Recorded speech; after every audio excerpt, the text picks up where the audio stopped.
Hi, need to know how to enable and use the magnifier on your Samsung Galaxy A25?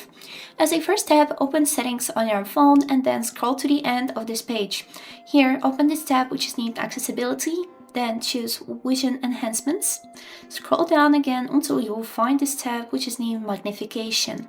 Click on it and here click on the slider to enable magnification shortcut.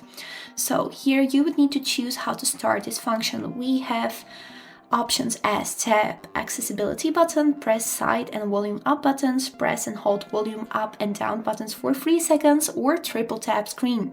I'll choose the accessibility button and click OK. Now let's test it. So I can see the accessibility button at the right bottom corner, and by clicking on it we can choose the magnification, and now we can move it and see every detail that we need to see. Here is it how it works. It seems like this blue square, and by holding your finger on this black button you can move it around the screen. You can see the time like this, and also let's check the battery percentage. It's 65.